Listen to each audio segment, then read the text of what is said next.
오늘 말씀은 결혼에 대한 건데 읽기만 해도 이 고린도 교회가 이 교회 안에 이런 일이 있었다는 거죠. 교회 안이 그 성적으로 굉장히 문란하고 결혼의 가치관도 막 뒤죽박죽이 되고 그래서 이제 거기에 대해서 이제 말을 한 겁니다. 로마 시대는 굉장히 이 로마 시대가 망한 것도 성적으로 타락한기 때문에 망했다 그러죠. 그래서 그 시대가 그런 그 이방신을 섬기기 때문에 이방신에게 이제 제물을 바치고 이러한 그 과정에 그 고대 시대부터 내려오는 것이 이제 그 성적인 행위가 들어가죠. 그게 쭉 내려오면서 이제 오늘날에 이제 그 피가름, 뭐 통일교 피가름 이런 것까지 그게 다 고대에서 내려오는 그런 우상을 섬기는 그런 방법인데 그런 식으로 하다 보니까 원래 위에서 우리나라도 그러죠. 지도층이 막 막말을 막 사용하면은 밑에 있는 서민들도 늘 뉴스로 보도하면은 그걸 따라한다고. 그러니까 이 로마 시대도 그 지도층들이 그런 생활을 하니까 온 사회가 그 성적으로 굉장히 문란한 사회가 되었죠. 근데 어느 시대나 그런 사회가 되면은 그 안에서도 자기의 어떤 도덕성을 지키고 싶어 하는 사람들이 있어요. 그런 걸 굉장히 싫어하는 사람이 있다. 그래서 그런 사람들이 유대교로 갔다가 이제 기독교로 올라 몰려오는 겁니다. 그래서 초대교회가 그렇게 급속히 성장한 이유 중에 하나도 이 공동체는 지금 우리 사회의 어떤 그 문란한 도덕성이 없는 그런 것과는 다르다라는 것이 이제 솔솔 소문이 퍼져나가니까 성경에도 나오지만은 사도행전에도 나오지만 경건한 사람들이 교회 공동체로 많이 들어오게 된 거죠. 예. 그럼에도 불구하고 이 사회에 영향을 받는 사람들이 적지 않으니까 이제 결혼에 대해서 이제 이 말을 한 겁니다. 결혼에 대해서 이야기할 때 중요한 것은 3절에 의무를 다해라. 남편은 아내에게, 아내는 남편에게 의무를 다해라. 의무라고 하는 말은 성서의 원뜻은 빚을 진 채무자가 채권자에게 가지는 의무를 이해합니다. 예, 반드시 빚을 갚아야죠. 만 원을 빌렸으면 만 원을 갚는 거예요. 안 갚고 뚝 먹는 게 아니라 반드시 갚으라는 거죠. 그 의무를 이해하는 겁니다. 반드시 그 의무를 지켜라. 예. 결혼에 대해서 부부 사이에 그 지켜야 될 그 예. 의무를 반드시 지켜라. 예. 그다음에 그 4절에는 자기 몸을 주장하지 말라. 이 주장한다라고 하는 말은 이제 번역상으로 그렇게 되어 있는데 원래는 힘을 건세를 가진다는 뜻입니다. 예. 이 몸이라 하는 것은 사람이 이제 몸을 가지고 있죠. 몸. 내 몸은 내 것이요. 근데 결혼했을 때는 내 몸이 내 것이 아니라 내 몸이나 내 삶이나 내 것이 아니라 부부의 것이라는 거죠. 부부의 것이나 권세는 나 혼자만 가지는 것이 아니라 부부가 다 가진다는 거죠. 다 가진다. 그걸 존중히 여기라는 거죠. 존중히 여기라. 그다음에 분방하지 말라라는 것도 늘 같이 있어라. 생각이나 삶을 늘 함께 해라. 무슨 이유로 서로 갈라서고 이렇게 하면은 안 된다는 거죠. 안 된다는 거죠. 예. 뭐 우리나라가 이제 아이들 교육 때문에 뭐 아이들 외국에 보내고 어린 아이 보내고 엄마도 보내고 남편은 여기서 일하고 그래서 기러기 아빠 이 한동안 유행했는데 그렇게 해서 정상적으로 애들이 큰 애들이 또 있겠지만 그렇지 않은 사람도 참 많은 것 같아요. 제 친구도 괜찮은 기업에 임원까지 하고 그랬는데 거기도 애가 중학교 때인가 초등학교 6학년 때인가 중학교 때부터 미국에 보냈어. 그 외동 아들이니까 엄마도 따라갔다. 예. 한 달에 돈을 많이 보내갔대요. 몇 억을 보냈다 그러더라. 그리고 뭐 결국은 이혼했죠. 이혼했죠. 10년 이상 떨어져 있다가 예, 헤어지고 혼자 살고 그러더라고. 늘 그냥 그리워하고. 예. 그런 것이 이제 좋은 것이 아니죠. 좋은 것이 아니다. 그렇습니다. 자, 세상이 오늘날 우리가 많이 달라져서 뭐 출산을 하지 않는다, 결혼을 하지 않는다 그런 것들이 이제 사회적 이슈가 돼가지고 뭐 뉴스에도 나오고 자식 가진 사람들은 다 걱정합니다. 결혼. 근데 이거 이제 출산율이 문제가 된다라고 하는 것은 결국은 결혼을 안 한다라는 건데, 이 결혼을 왜 안 하냐? 예전 같으면은 저도 주변에 보면은 옛날 같으면은 결혼 다 했을 것 같아요. 웬만한 집이. 왜? 그냥 중매로 하니까. 중매로 하고 뭐 가끔 연애도 하지만은. 근데 요즘은 다 정보가 막 다 노출이 돼 있고 막 정보가 노출돼 있다는 것은 나는 가졌고 너는 뭐 가지지 못했고 나는 없고 너는 또 가졌고 이게 비교가 되는 거거든. 비교가 되니까 이 결혼하기가 쉽지 않은 것 같아요. 예. 돈 생 조금이라도 많이 버는 사람, 예. 월급이 많은 사람, 좋은 회사 다니는 사람, 잘생긴 사람, 키 큰 사람, 뭐한 사람, 뭐한 사람 자꾸 비교하니까 결국 우리 사회가 결국은 결혼 못하고 아이가 없고 출산율이 떨어지는 것은 다른 것이 아니라 이 정보가 너무 발달돼 가지고, 예, 비교하는 사회가 되고 비교하는 사회. 예, 서로 다름을 인정하고 나는 이 길로 간다 그렇게 해야 되는데 이 정보가 너무 세계에서 정보가 제일 획득 속도가 제일 빠른 나라가 되다 보니까 자꾸 비교하니까 결혼하기 굉장히 힘들어지는. 예. 우리 예수 믿는 사람도 그래요. 잘 믿는 형제 자매들끼리 서로 소개하고 이렇게 하면은 그 다음에 반드시 들어가는 것이 이제 어느 회사 다니냐, 또 얼마 버냐, 잘생겼냐, 뭐 이게 또 들어가더라고. 어느 학교 나왔냐, 이것도 다 들어가요. 다 들어. 그러면 안 되는 거죠, 뭐 거기서. 또 세상 조건 좋아도 또 예수 믿냐 안 믿냐 이것 또 들어가고 안 되는 거라. 제가 어떤 자료를 보니까 중국도 이혼율이 굉장히 높아진다더라. 중국이 이혼율이 생각보다 굉장히 높대요. 중국이 이제 출산율이 떨어져서 그 신매덕이 사는 나라도 비상이 걸렸다 그러잖아요. 나 그 이야기 듣고 좀 웃긴다 그 생각 들었는데 어쨌든 그 나라도 비상이래요. 출산율이 떨어진대. 예, 결혼 안 하려고 그러고 또 이혼율이 굉장히 높대. 중국이 이혼율이 굉장히 높대. 그 왜 그러냐? 중국도 그 모택동 시대부터 이 하나 낳기 운동 했잖아요. 하나 낳기 운동. 그러니까 이 집안마다 애들이 왕자와 공주로 자라나는 거예요. 왕자와 공주. 굉장히 이기적이고 그래서 이제 자기하고 안 맞지 않으면은 그냥 이혼하고 막 그런 일들이 중국 사회에서도 점점 문제가 된다고 하더라고요. 자, 이 결혼 문제가 이제 심각합니다. 그래서 바울이 계속 그 이야기 하는 겁니다. 계속 그 이야기. 예. 그래서 18절로 내려가면은 할례 받는 것도 할례 받지 않은 것도 아무것도 아니다. 하나님의 계명을 지키는 것이 중요하다. 부르심을 받은 그 부르심 그대로 지내라. 종으로 부르심을 받았으면은, 예, 또 종으로 지내면서 자유롭게 될 수 있으면은 또 자유롭게 되어라. 그랬습니다.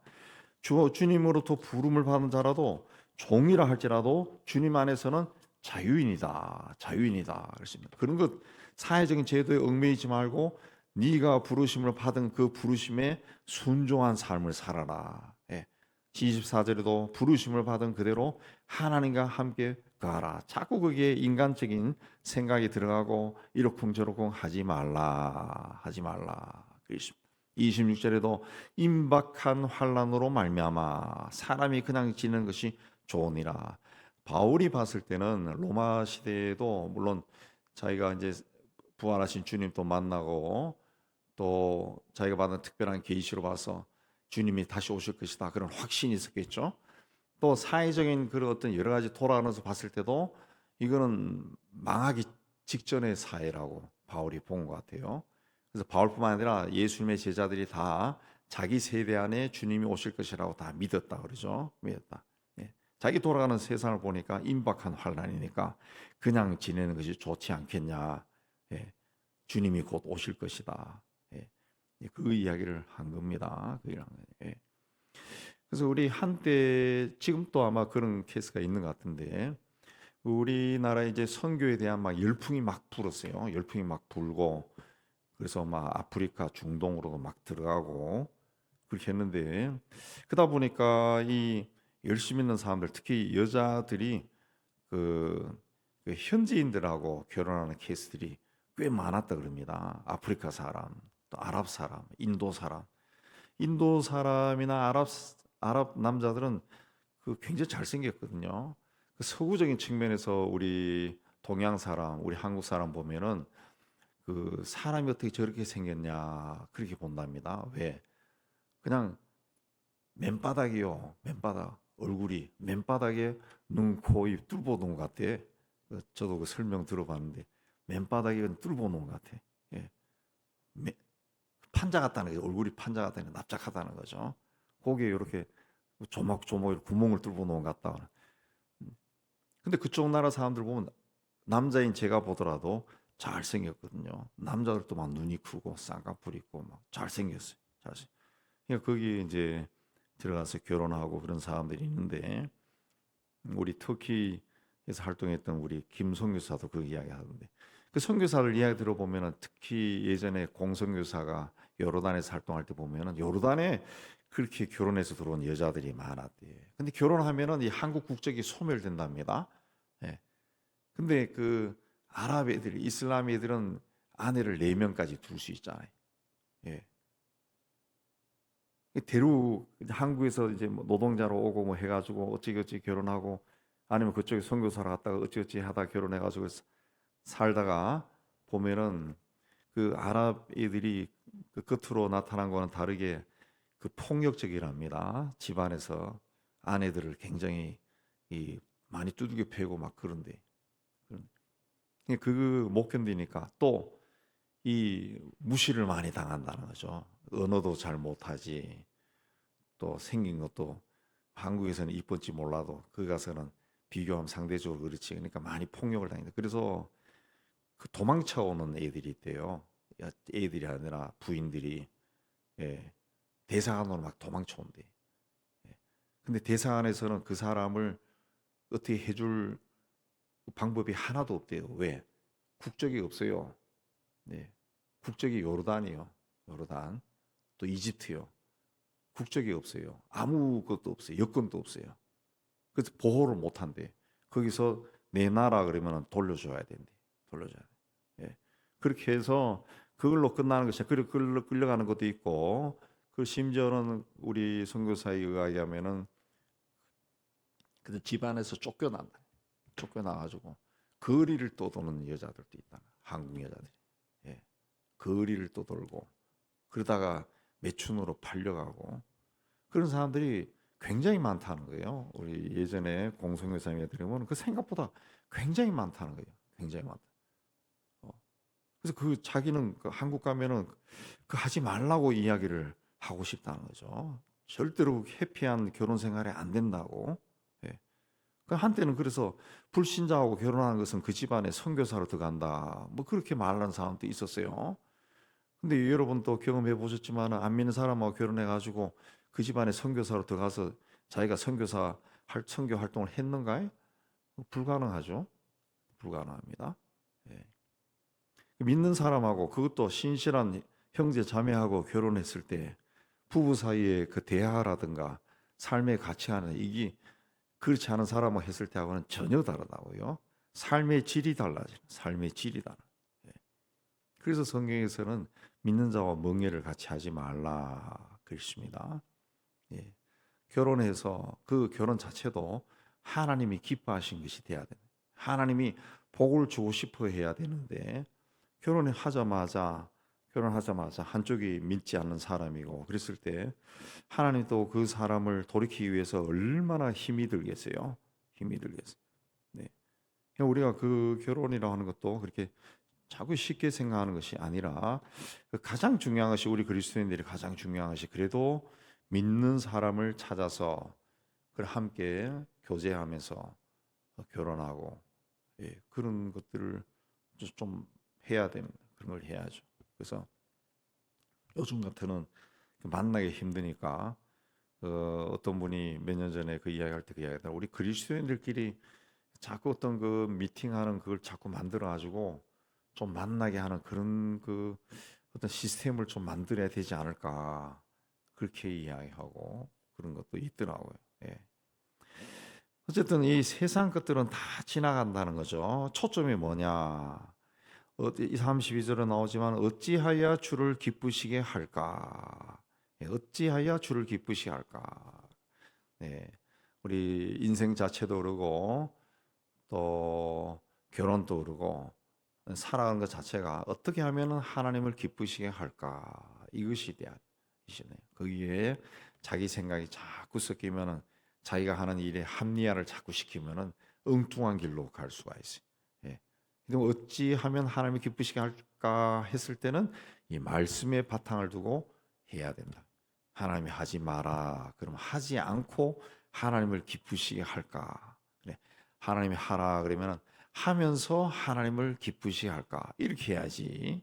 예.